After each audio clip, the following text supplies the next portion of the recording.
Assalamualaikum warahmatullahi wabarakatuh. Kami dari kelompok 4 akan mempresentasikan hasil tugas kami tentang biografi Tan Malaka.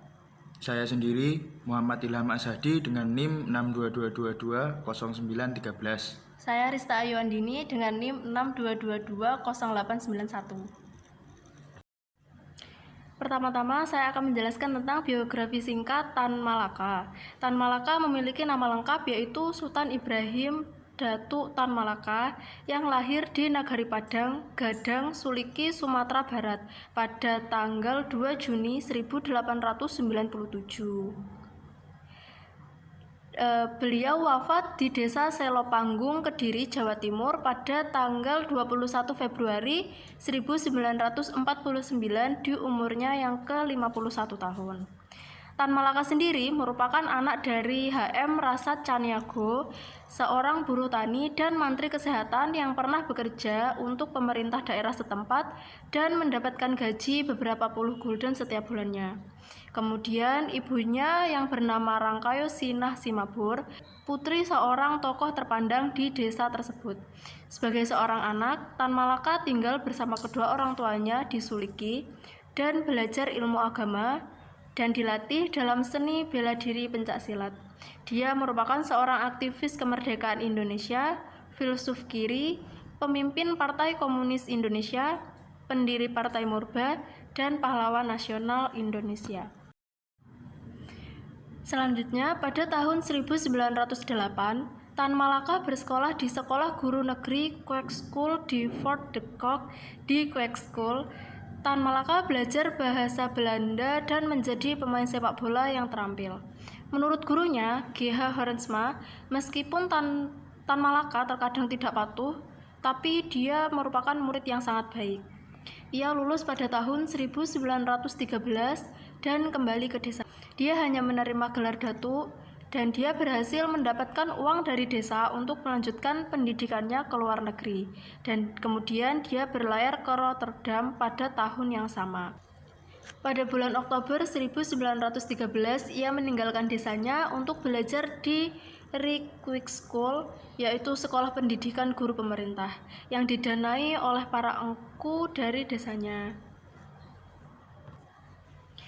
Sesampainya di Belanda, Malaka mengalami kejutan budaya pada tahun 1915. Tan Malaka menderita pleuritis. Selama kuliah, pengetahuannya tentang revolusi mulai meningkat setelah membaca The French Revolution yang diberikan kepadanya sebelum keberangkatannya ke Belanda oleh Horensma, yaitu gurunya. Setelah revolusi Rusia pada Oktober 1917, ia semakin tertarik pada komunisme dan sosialisme, membaca buku-buku karya Karl Marx, Friedrich Engels, dan Vladimir Lenin. Friedrich Nietzsche juga menjadi salah satu panutannya. Saat itulah ia mulai membenci budaya Belanda dan terkesan oleh masyarakat Jerman dan Amerika. Karena banyaknya pengetahuan yang ia dapat tentang Jerman, ia terobsesi menjadi salah satu angkat perang Jerman. Dia kemudian mendaftar ke militer Jerman. Namun bagaimanapun ia ditolak karena Angkatan Darat Jerman tidak menerima orang asing. Saat itulah ia bertemu Henk Sneevliet, salah satu pendiri ISDV, pendahulu dari Partai Komunis Indonesia. Ia juga tertarik bergabung dengan Asosiasi Demokrat Sosial Guru.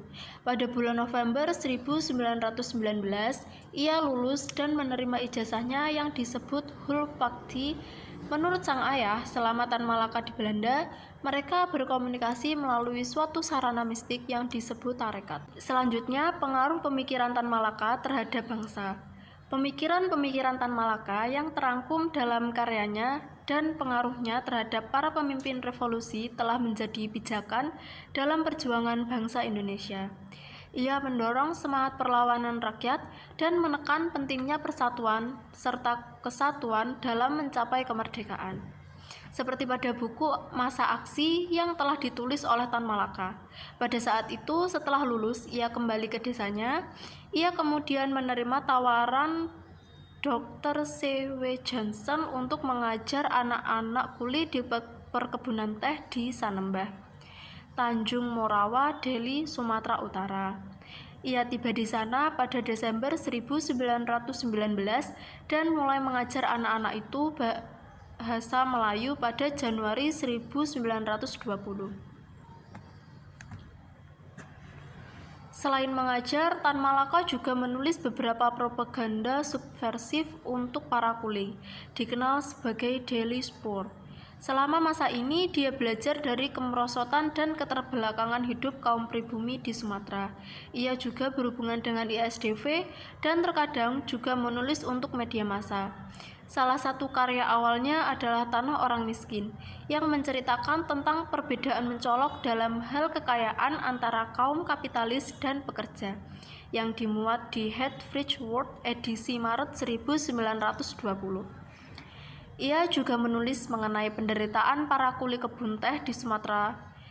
Tan Malaka menjadi calon anggota Volkers. Dalam sejarahnya, tulisan Naar de Republiek pada tahun 1925 dan Masa Aksi tahun 1926 yang ditulis oleh Tan Malaka dalam persembunyiannya telah menginspirasi para tokoh aktivis pergerakan Indonesia yang salah satunya adalah Sayuti Melik, merupakan tokoh yang dikenal sangat radikal dan pengetik naskah teks proklamasi. Dalam buku Aksi Massa, Tan Malaka ingin menunjukkan pemikirannya bahwa upaya perebutan kekuasaan dengan radikal bukanlah solusi terbaik. Baginya, itu adalah satu aksi segerombolan kecil yang bergerak diam-diam dan tak berhubungan dengan rakyat banyak. Gerombolan itu biasanya hanya membuat rancangan menurut kemauan dan kecakapan sendiri tanpa memperdulikan perasaan dan kesanggupan massa. Para pegiat lupa bahwa revolusi timbul dengan sendirinya dengan hasil dari berbagai macam keadaan. Bila para pegiat pada waktu yang telah ditentukan oleh mereka sendiri keluar tiba-tiba, massa tidak akan memberikan pertolongan kepada mereka. Bukan karena massa bodoh atau tidak memperhatikan, melainkan karena massa hanya berjuang untuk kebutuhan yang terdekat dan sesuai dengan kepentingan ekonomi. Agar sebuah gerakan dapat mencapai tujuannya, Tan Malaka menawarkan aksi massa sebagai solusinya. Tan Malaka merupakan salah satu tokoh founding fathers bangsa Indonesia. Bertahun-tahun bergerilya dan melakukan gerakan bawah tanah dalam perjuangan revolusi melawan penjajah asing yang telah lama menjajah bumi Nusantara. Selain sebagai tokoh pergerakan, Tan Malaka juga dikenal sebagai tokoh pemikir dan filosof kiri revolusioner. Dialah yang tak henti-hentinya turut mendesain program-program aksi massa revolusi untuk melawan kaum kolonial. Hampir seluruh tokoh pergerakan revolusi turut melawan kolonial, tak terkecuali dengan Bung Karno. Bahkan bukan hanya itu, Tan Malaka sendiri banyak menghabiskan umurnya untuk memperjuangkan Indonesia menjadi negara merdeka 100% dari imperialisme asing. Namanya pernah diusahakan untuk dihapus dari lembaran sejarah Indonesia oleh penguasa Orde Baru. Namun, meski pernah dicap berbahaya bagi politik Indonesia, tokoh ini juga dikukuhkan sebagai pahlawan nasional Indonesia. Dari sini kemudian terlihat bagaimana sosok Tan Malaka. Selain itu, Tan Malaka juga dikenal sebagai tokoh pertama yang menggagas secara tertulis konsep tentang Indonesia sebagai negara republik. Ia terbukti telah menulis Naar de Republiek Indonesia pada tahun 1925. Jauh lebih dahulu dibandingkan dengan Muhammad Hatta yang telah menulis Indonesia Merdeka. Selain itu, pemikiran dari Tan Malaka juga tergambar dari buku Madilog yang terbit pada 1943. Saat Tan Malaka masih dalam pengasingan di Desa Minda, Sumatera Barat, dalam buku ini Tan Malaka ingin menjelaskan konsep dasar materialisme dialektika yang dipandangnya sebagai alat penting untuk memahami dasar-dasar perjuangan revolusioner. Ia menginginkan agar para pembaca dapat menggunakan pemahaman ini dalam menganalisis situasi sosial dan politik Indonesia saat ini serta merumuskan strategi perjuangan yang lebih efektif Selain itu, Mahadilog juga ditulis dengan tujuan mengenalkan pemikiran ilmiah kepada kalangan pekerja dan rakyat jelata, sehingga mereka dapat lebih kritis terhadap realitas sosial serta politik yang dihadapi. Dengan demikian, buku ini juga berfungsi sebagai alat pendidikan politik yang dapat memberdayakan masyarakat dalam perjuangan mereka. Selanjutnya, dari buku yang ditulis oleh Tan Malaka yaitu Nar The Republik Indonesia yang ditulis pada saat ia di Katon, Cina pada tahun 1925. Merupakan cerminan dari jiwa nasionalisme Tan Malaka.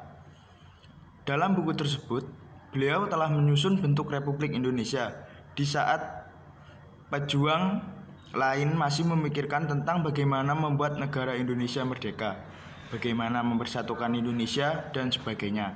Tan Malaka telah memikirkan tentang bentuk negara Indonesia. Bahkan Muhammad Yamin melabelinya sebagai Bapak Republik Indonesia. Secara garis besar, buku Nir The Republik Indonesia berisi tentang gagasan dan rancangan Tan Malaka tentang bentuk, prinsip, dan konstitusi bagi Republik Indonesia.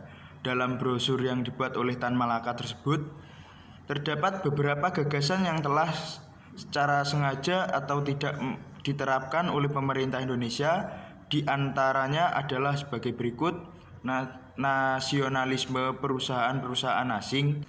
Dalam brosur tersebut selanjutnya yaitu pasca kemerdekaan Indonesia pada tahun 1945 sampai 1949.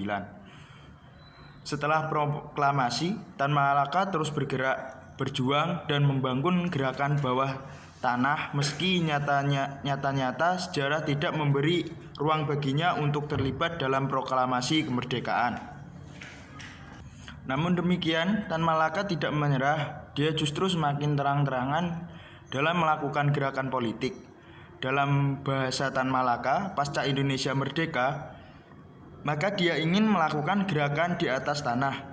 Sekian puluh tahun telah bergerak di bawah tanah. Pada saat dirinya tidak berhasil menghubungi Soekarni, maka Tan Malaka lantas berusaha menjalin kontak dengan Soebarjo. Pada 25 Agustus 1945, Tan Malaka akhirnya menuju ke rumah Soebarjo yang beralamatkan di Jalan Cikini Raya nomor 82. Jadi, Tan Malaka dengan Soebarjo ini sebenarnya kawan lama. Dia pernah bertemu dengan Soebarjo sebelumnya di tahun 1919 di Belanda. Maka Tan Malaka dipertemukan dengan para tokoh pergerakan nasional di Indonesia. Pertama-tama ia dikenalkan dengan Jawa Kwesuma Sumantri, kemudian Gatot Taronamiharjo, Bimantaran Martatmojo. Setelah itu, Tan Malaka juga dipertemukan dengan Nisijima Sigateda, seorang asisten Laksamana Muda di depan Nisijima itu. Tan Malaka berbicara soal revolusi, struktur pemerintahan, gerakan massa, hingga soal agitasi dan propaganda. Mendengar paparan Tan Malaka tersebut, Nisijima langsung terheran-heran bagaimana orang yang tampaknya seperti petani desa itu bisa memberikan analisa sebagai persoalan politik dan sosial begitu tajam. Saat ini Tan Malaka masih menggunakan nama Hussein. Namun setelah obrolan berlangsung sekitar 2 jam, maka Soebarjo mengenalkan kepada tamunya itu bahwa yang berbicara itu adalah Tan Malaka. Saat mendengar penjelasan itu, Nisijima langsung berdiri dan menjabat tangan Tan Malaka lebih erat. Namun meskipun sudah diberitahu bahwa yang dihadapinya itu adalah Tan Malaka, Soebarjo tetap meminta para tamunya supaya keberadaan Tan Malaka tetap dirahasiakan. Setelah sepekan tinggal di rumah Ahmad Subarjo lewat Nisi Jiman, maka Tan Malaka pindah ke rumah pegawai Angkatan Laut Jepang yang terletak di Jalan Teresia. Ketika tinggal di sini, Tan Malaka sempat kembali ke Banten untuk membangun jaringan gerilya, lalu balik lagi ke Jakarta pada pekan kedua September. Tan Malaka kemudian pindah ke Kampung Cikampek yang berada di sebelah barat Bogor.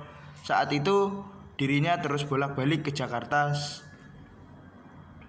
Sejak saat itulah Soekarno memulai mendengar nama Tan Malaka. Dia menyuruh Sayuti Melik untuk segera mencarinya. Di sini saya akan menjelaskan tentang pengaruh pemikiran Tan Malaka sampai sekarang.